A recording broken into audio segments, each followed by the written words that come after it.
മുഖ്യമന്ത്രി സർവേ ഫലവുമായി ബന്ധപ്പെട്ട X post പങ്കുവച്ചതിൽ Sasi തരൂരിനോട് കോൺഗ്രസിനുള്ളിൽ അതൃപ്തി. ജനപ്രീതി ഉണ്ടെന്ന് കാട്ടാനാണ് തരൂരിന്റെ നീക്കമെന്ന് നേതൃത്വത്തിന്റെ നിഗമനം. തരൂർ ഷെയർ ചെയ്ത മുഖ്യമന്ത്രി സർവേക്ക് പിന്നിൽ BJP ആണ് എന്നും വിലയിരുത്തൽ. TS ഹരീഷ്ണ വിശദവിവരങ്ങളുമായി നമുക്കൊപ്പം ചേരുന്നുണ്ട്. ഹരീഷ്ണ, ഗുഡ് മോർണിംഗ്. കോൺഗ്രസിൽ ഇത്തരത്തിലൊരു പ്രശ്നം ഉണ്ടാകുമെന്ന് നേരത്തെ തന്നെ ഒരു സംസാരം ഉണ്ടായിരുന്നു. പക്ഷേ ഇപ്പോൾ ഈ മുഖ്യമന്ത്രി സർവേ ഫലവുമായി ബന്ധപ്പെട്ട് ജനപ്രീതി ഉണ്ടാക്കാൻ സ്വയം ശ്രമിക്കുന്നു എന്നും മറ്റൊരു തരത്തിൽ BJP ആണ് ഇതിന്റെ പിന്നിൽ എന്നും പറയുന്നല്ലോ. ഇനി എന്താവും കോൺഗ്രസിനുള്ളിൽ സംഭവിക്കുക?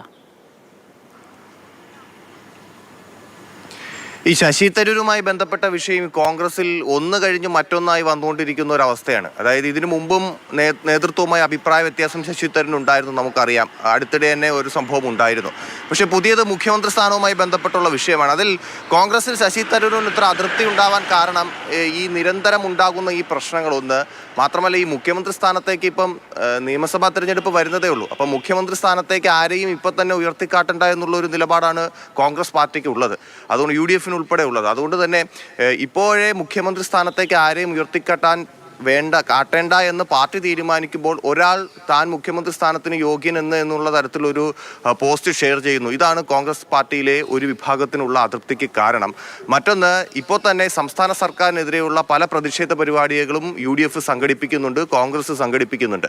അപ്പോൾ അതിനെക്കുറിച്ച് ഇപ്പോൾ ആരോഗ്യ മേഖലയുമായി ബന്ധപ്പെട്ടൊക്കെ നിരന്തരം പ്രതിഷേധങ്ങളും സമരങ്ങളും ഒക്കെ ചെയ്തുകൊണ്ടിരിക്കുന്ന ഒരു സമയമാണ്. അപ്പോൾ അതിനെക്കുറിച്ചൊന്നും സംസ്ഥാന സർക്കാരിൻ്റെ പ്രശ്നങ്ങളൊന്നും തന്നെ പറയാതെ മുഖ്യമന്ത്രി സ്ഥാനത്തെക്കുറിച്ച് പറയുന്നതാണ്, ശശി തരൂർ നിലപാട് പറയുന്നതാണ് ഈ പ്രശ്നങ്ങൾക്കൊക്കെ കാരണമെന്നാണ് പാർട്ടിയുടെ വിലയിരുത്തൽ. എന്തായാലും ഒരു പരസ്യ പ്രസ്താവനയ്ക്കൊന്നും കോൺഗ്രസ് നേതൃത്വം തയ്യാറാവാനുള്ള സാധ്യതയില്ല. അത് നേരത്തെയും ആക്രമണവുമായി ബന്ധപ്പെട്ട് നമ്മുടെ MPമാരെയൊക്കെ വിവിധ രാജ്യങ്ങളിലേക്ക് ഇന്ത്യയുടെ ലക്ഷ്യങ്ങൾ പറയാനും അറിയിക്കാനും വേണ്ടി വിട്ട സംഘത്തിൽ നയിച്ചത് ശശി തരൂരായിരുന്നു. ഒരു സംഘത്തിനെ നയിച്ചത്.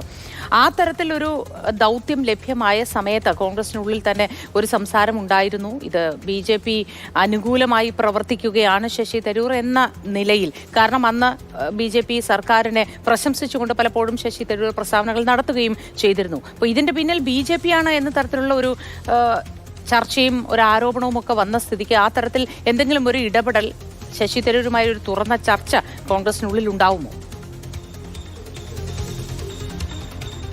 ഒരു ചർച്ചയ്ക്കുള്ള സാധ്യത ഇല്ലാതില്ല. ഇത്തരം ഒന്ന് കഴിഞ്ഞ് മറ്റൊന്നിങ്ങനെ വന്നുകൊണ്ടിരിക്കുമ്പോൾ ശശി തരൂരുമായി ഒരുപക്ഷെ ഹൈക്കമാൻഡോ മറ്റൊക്കെ ചർച്ച ചെയ്യാനുള്ള സാധ്യതയുണ്ട്. പക്ഷേ അതിൻ്റെ ഒരു പ്രശ്നം എന്ന് പറയുന്നത്, ഇപ്പോൾ ഈ ഒരു ശശി തരൂരിനെ പോലെ ഇത്തരം ഒരു വിശ്വാസമില്ലാത്തൊരു സർവേ ഫലം എന്തിന് ഷെയർ ചെയ്യുന്നു എന്നുള്ളതാണ് നേതാക്കളിൽ പലരും ചോദിക്കുന്നത്. വിശ്വാസമില്ല എന്ന് പറയുന്നത്, അതായത് ഇത് UDF തന്നെ ഒരു ആശയക്കുഴപ്പം ഉണ്ടാക്കാൻ വേണ്ടി BJP നടത്തുന്ന ഒരു കൃത്രിമ സർവേയാണ്. BJP സ്പോൺസേഡ് സർവേ എന്നാണ് അവരതിനെ വിശേഷിപ്പിച്ചത്. അപ്പോൾ അങ്ങനെ ഒരു സംഭവം നിൽക്കുമ്പോൾ അതിനെ ശശി തരൂരിനെ പോലെ ഒരാൾ എന്തിന് ഷെയർ ചെയ്യുന്നു എന്നുള്ള ഒരു ചോദ്യം പല നേതാക്കളും ചോദിക്കുന്നുണ്ട്.